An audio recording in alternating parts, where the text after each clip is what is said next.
Hi, I'm gonna say a few things about the Kallmann syndrome and everything just to keep myself going today because I don't like sitting still and there's nothing really to do today. So I figured I'd come out and say a few things and get a few things out.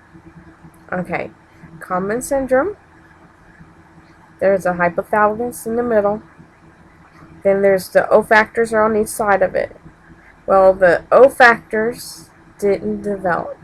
So I got one very small one and one that didn't even develop at all. There was nothing there. And it makes it where I have absolutely no sense of smell. And what I've heard that part of the hypothalamus for the hormones is that the sense of smell triggers, it's like a sensor that goes back and forth between the hypothalamus that sends off all the hormones. So with the O factor's not working, then the hypothalamus for all the it's like a chain reaction. The hypothalamus doesn't work properly with the hormones. So that's how I've been explained to it. The hypothalamus does um, does not secrete any kind of hormones out to my what we call sex hormones. The other hormones and the other balances that the hypothalamus comes up with seems to be pretty normal. So it just affects the sex hormones. And I have no sense of smell. I did not get a period unless I used medication to get it. Like I started off with taking estrogen and progesterones to get my period the first few months, and then I went on birth control. Birth control is like the easiest way to do it. It's like a set amount of hormones. As long as you get the right one, where it's just a set amount of hormones throughout the month, you stay regular. And then the last of the month, you have the placebo, and then you get your period. Well, that happens to me, and it's like forced on me month after month after month. So through my 20s, I did the birth control thing. I had gotten my period. It was horrible. It was crampy. It only lasted like 3 days, at 4 days at the most. And it was like really punching me every single month because it's like being forced out every single month. Not naturally like your whole body would normally be doing, but it didn't. So in my 30s, I had this doctor, you know what, you don't have to get it every single month. Why don't we try every couple of months and then get a period, and then every couple of months and get a period with the birth control pills? Great. I'll try it, see how it goes. It was like even worse because it was like everything was building up and building up, and it was like hard to get it back. And sometimes when I go on it and try and get it again, I wouldn't even get my period because I hadn't had it in 3 or 4 months before. So it really wasn't working out very well. So they came up with this new birth control where you don't have to get your period but twice a year. Twice a year or 3 times a year. And the doctor had said, you know what? At that point, I wasn't thinking about having kids. Nothing, at that time, I wasn't going to do it myself. So, guess what? Go on it. Don't take the last week or the last whatever pill. Just continuous. It was like a continuous pill straight through. I didn't have to get new ones. I didn't have to whatever. I didn't get my period. So I went like 5 or 6 years now with no period. I didn't have to. I wasn't going to get pregnant. Everything was fine. I didn't have any lining to shed because I didn't have enough hormones to really build it up high enough to do all that. So the doctor really didn't think it was no big deal that I didn't get my period. As long as I was on the birth control pills, as long as I kept my estrogens up, so that way I didn't get osteoporosis, which is another story I'll tell later on that one. But I did that right up until I decided, you know what, I've been through enough. I'm going to try and do this myself. So I've decided to go back in. They put me on progesterone and estrace and got my period. It lasted like 3 days. It was like a cramping in your stomach, and it goes down my legs, all the way down my thighs, and it was like cramping. It's like the worst menstrual cramps you can get, because I hadn't had it in so long. That hurt, but that was it for that one. I had to, in order to get myself on a cycle, in order to do everything. So that's that part of it. Now, osteoporosis. If you're not on hormones for long periods of times, it breaks down. It causes your bones to break down and causes osteoporosis. Now, when I didn't get diagnosed until I was 20, so when that happened, it caused starting of the breakdown of my bones, not full-fledged. So I take calcium every day. I try and eat vegetables, which I didn't for a while, but I finally started doing it right, eating right and everything. But you gotta stay on calcium when you have no hormones, because it does cause your bones to deteriorate. I get a DEXA scan, which is a scan that scans the bones, and it sees inside the bones and sees how, like, thickness of the bones in between, and it showed that I have osteopenia, which is the very first stage of osteoporosis.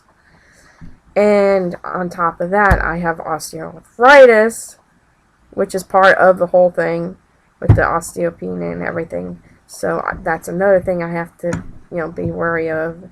I get, like, when the weather changes, I get like really achy and everything hurts, and which I figured was just plain old arthritis, but they said osteoarthritis is pretty much the same thing. So that's one thing you need to think about when you're about the hormone thing, because it does cause the breakdown of your bones.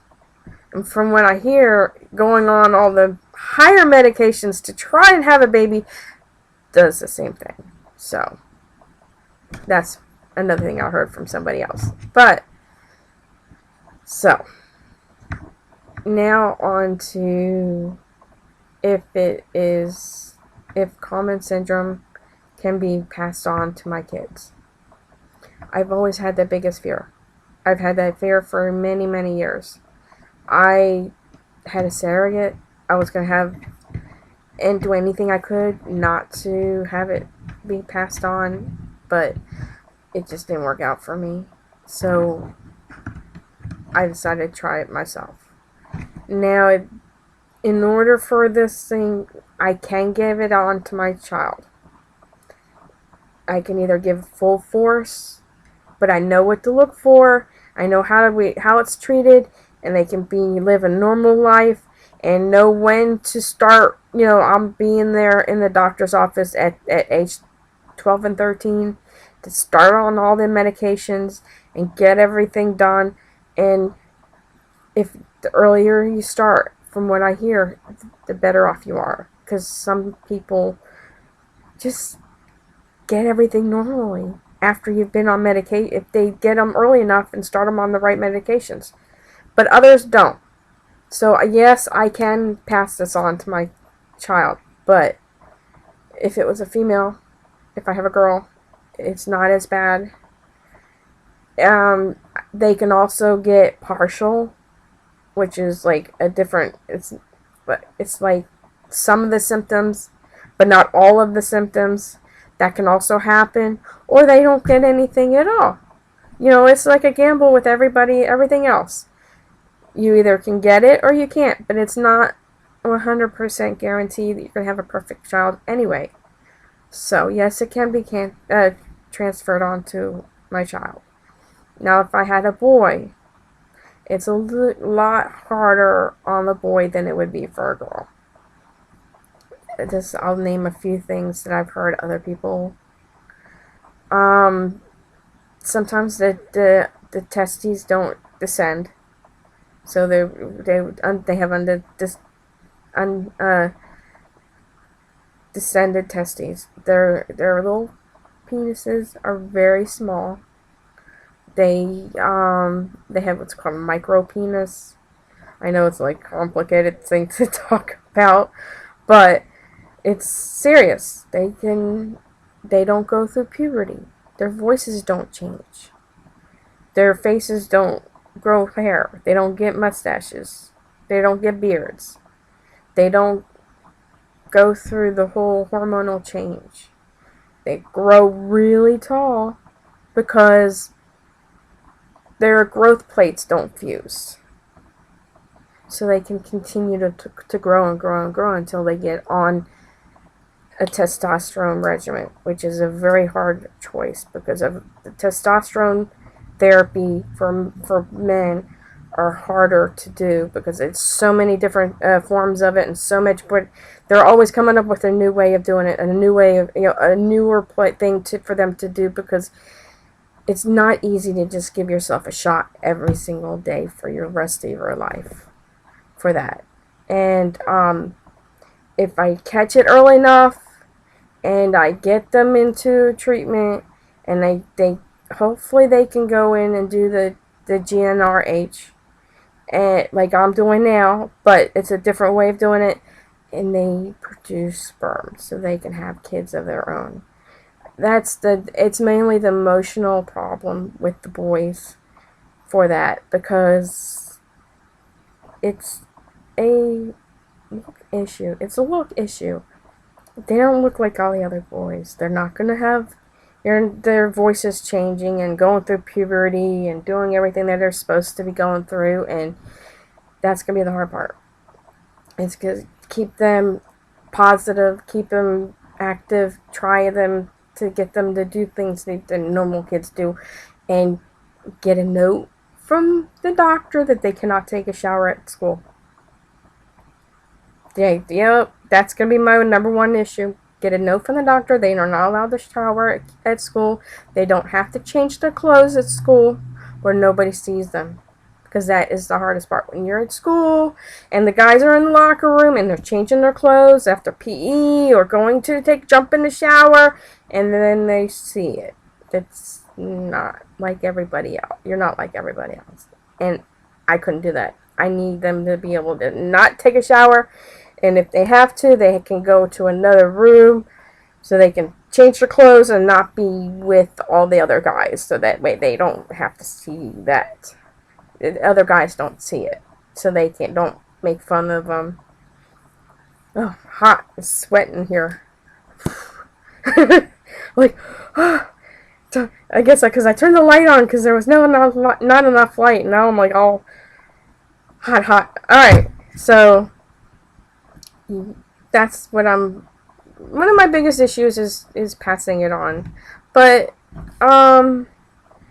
it's not as bad as I thought it was going to be. I mean, yeah, I worry about doing that and passing it on to my own kids, but they don't have to go through all the problems that I did growing up, because I've already lived through it. I've already been through it all, and I can stop it. I can not stop it, but I can get it treatment faster. Much earlier than everybody else. That way they can live in their normal lives like everybody else. They can go on to get married, have their own kids. Because even though the boys may not, but there's trying to give them the wisdom that life doesn't stop after that. So that's my story about kids and passing it on and periods and osteoporosis. all leads up to the whole thing called Kallmann syndrome.